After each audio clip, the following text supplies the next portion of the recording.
कबूतर पालने वाले ये गौर से सुने।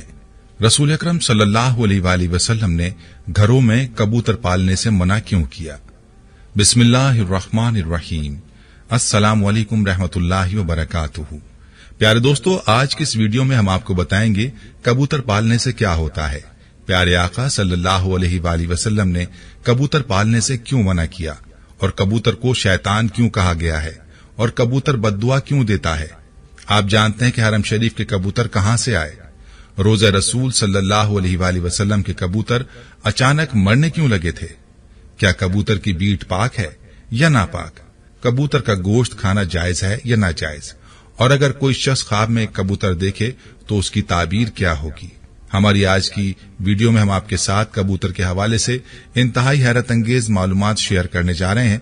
सबके बारे में जानने के लिए आपसे गुजारिश है कि वीडियो को स्किप किए बगैर आखिर तक लाजमी देखिएगा, और अगर आप हमारे चैनल पर नए हैं तो हमारे चैनल को सब्सक्राइब कर लें। दोस्तों, कबूतर एक ऐसा खूबसूरत और दिलकश परिंदा है जो हर किसी को अच्छा लगता है, और यही वजह है कि ये परिंदा अक्सर घरों में पाया जाता है और घरों के अलावा अक्सर मज़ारों पर भी मौजूद रहता है। तफसीर रूहुल बयान में लिखा है कि अल्लाह के पैगंबर हजरत नूह अलैहिस्सलाम की कश्ती जूदी पहाड़ पर ठहरी तो अल्लाह के पैगंबर अलैहिस्सलाम ने तूफान के हालात मालूम करने के लिए एक कौवा भेजा कि जाओ और जमीन का जायजा लेकर आओ कि जमीन पर कितना पानी बाकी है, पानी खुश्क हुआ या नहीं। तो कौवा वहां से उड़ गया और उसे कोई मुर्दार मिल गया और कौवा उस मुर्दार को खाने में मशगूल हो गया और फिर वापस पलटकर नहीं आया। उसे अल्लाह के पैगंबर का हुक्म भूल गया।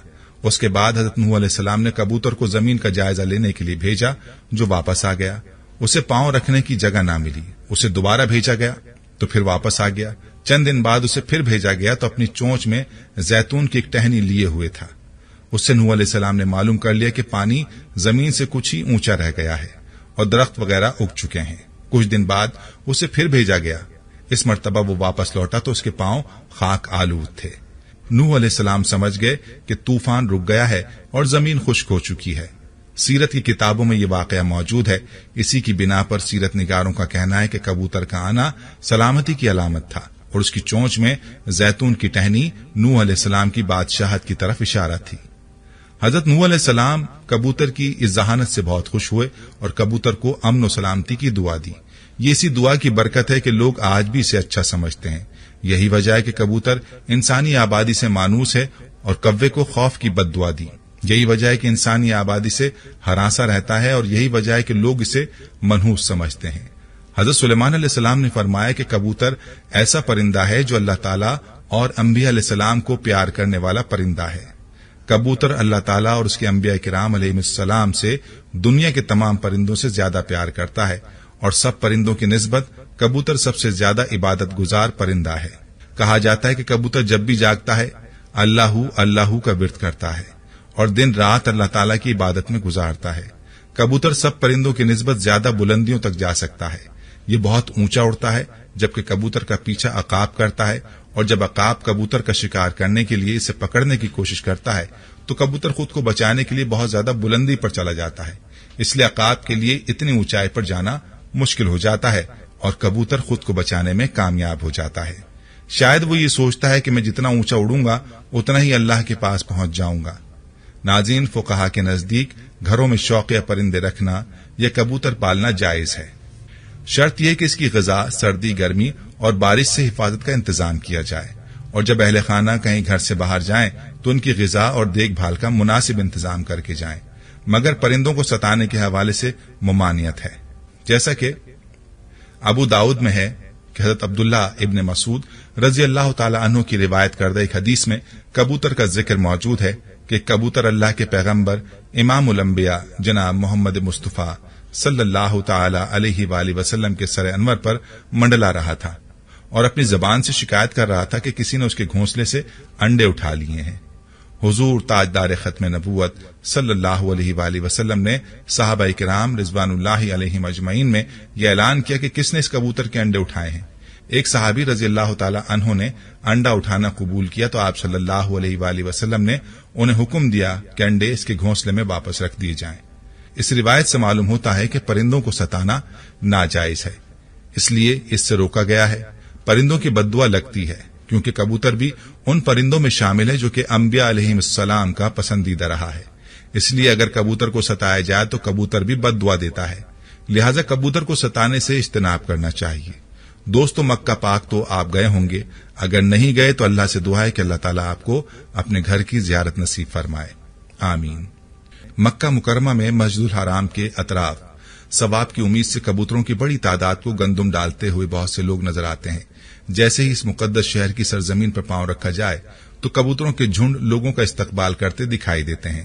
گردنوں کے نزدیک نیلے یا سبز مائل پروں والے کبوتر خصوصی اہمیت کے حامل ہوتے ہیں، اس لیے احرام کی حالت میں یا اس کے بغیر بھی کسی طور پر ان کبوتروں کا شکار جائز نہیں ہے۔ ان کے شکار یا قتل کی صورت میں فدیہ واجب ہو جاتا ہے۔ ایک روایت میں ہے کہ یہ کبوتر ان کبوتروں کی نسل سے ہیں جنہیں رسول اللہ صلی اللہ علیہ وآلہ وسلم کے غار ثور میں قیام کے دوران غار کے دروازے پر گھونسلے بنا ڈالے تھے اور انڈے دے دیے تھے۔ ایک دوسری روایت کے مطابق حرم مکہ کی کبوتروں کی نسل کا تعلق ان ابابیل پرندوں سے ہے جو سمندر کی جانب سے آئے تھے اور انہوں نے اپنے پنجے میں پتھر اور کنکریاں تھام رکھی تھیں تاکہ بیت اللہ کو منہدم کرنے کے ارادے سے آنے والے یمن کے بادشاہ کو باز رکھا جائے، کیونکہ وہ بیت اللہ کو منہدم کرنے کی نیت سے آیا تھا۔ یمن کے بادشاہ سے مراد یعنی حبشہ کا بادشاہ، جسے آج کل ایتھوپیا کہا جاتا ہے۔ ایتھوپیا کا پرانا نام حبشہ ہے۔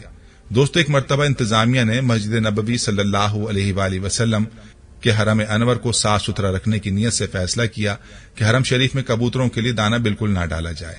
اسی طرح کبوتر دانوں کی تلاش کے لیے دوسری طرف منتقل ہو جائیں گے۔ اس حکم پر عمل تو کیا گیا تو کئی دنوں تک دانہ نہیں ڈالا گیا، لیکن کبوتروں کا گنبد خضرا سے محبت کا یہ عالم تھا کہ بھوک سے مر رہے تھے، لیکن آستانہ رسول اللہ صلی اللہ علیہ وآلہ وسلم چھوڑنے کے لیے تیار نہ تھے۔ اہل مدینہ نے اپنی آنکھوں سے یہ عشق و محبت بھرا منظر دیکھا، پھر دنیا میں یہ بات شہرت پکڑ گئی تو لوگوں نے حکومت سے درخواست کی کہ ان کبوتروں کو دانہ ڈالنے کی اجازت دی جائے، تو پھر حکومت نے حسب سابق کبوتروں کو دانہ ڈالنا شروع کر دیا۔ دوستو، کبوتروں کی جو بیٹ ہوتی ہے وہ پاک ہے اور چادر کے جس حصے پر لگی ہو صرف اسی حصے کو دھو لیں، باقی پورا چادر دھونا ضروری نہیں۔ اس کا گوشت کھانا بھی جائز ہے اور حلال ہے۔ دوستو، اب بات کرتے ہیں کہ پیارے آقا صلی اللہ علیہ وآلہ وسلم نے کبوتر پالنے سے منع کیوں کیا۔ امام بخاری رحمۃ اللہ علیہ ادب المفرد میں حضرت ابو ہریرہ رضی اللہ عنہ سے روایت کرتے ہیں کہ نبی کریم صلی اللہ علیہ وآلہ وسلم نے ایک شخص کو کبوتر کے پیچھے لگا ہوا دیکھا تو فرمایا، شیطان شیطان کے پیچھے لگا ہوا ہے۔ اس حدیث میں کبوتر کو شیطان کہنے کا مطلب یہ ہے کہ کبوتر یا دیگر پرندے اڑانے کو مشغلہ بنانے والا اور ہر وقت ان کے ساتھ مشغول رہنے والا عموماً فرائض اور دیگر عبادات کی ادائیگی سے غافل ہو جاتا ہے۔ چونکہ اس غفلت کا سبب کبوتر اڑانے کا مشغلہ ہوتا ہے، لہذا کبوتر بازی کے مشغلے کو ہی شیطانی عمل سے تعبیر کیا گیا ہے۔ اگر کبوتر بازی آپ کو اللہ اور فرائض سے دور کر دے تو اس صورت میں اس کو سخت ناپسند کیا گیا ہے۔ اب اگر خواب میں کبوتر دیکھنے کی تعبیر کی بات کی جائے تو خواب میں کبوتر کی تعبیر امین، صادق، اچھے دوست اور باوفا محبوب سے دی جاتی ہے۔ بس اوقات خواب میں کبوتر کا نظر آنا ایسی بابرکت، حسین و جمیل عورت کی طرف اشارہ ہوتا ہے جو کہ اپنے شوہر کے علاوہ کسی اور کی خواہش مند نہ ہو۔ اگر خواب میں کبوتر کسی مریض کے سر پر بیٹھا ہوا دکھائی دے تو اس کی تعبیر مریض کی موت سے بھی دی جاتی ہے۔ اگر آدمی کبوتر اور کبے کو ایک جگہ جمع کر کے یعنی ان کو ایک جگہ دیکھ لے تو تعبیر یہ ہوگی کہ وہ قوم کی قیادت کرے گا، کیونکہ ہر وہ چیز جو خواب میں اپنے غیر جنس کے ساتھ جمع ہو اس کی تعبیر قیادت سے ہوتی ہے۔ خصوصاً کبوں کے سلسلے میں کبوں کا شمار فاسقین سے ہوتا ہے۔ خواب میں کبوتر کی آواز کلام باطل کی علامت ہے۔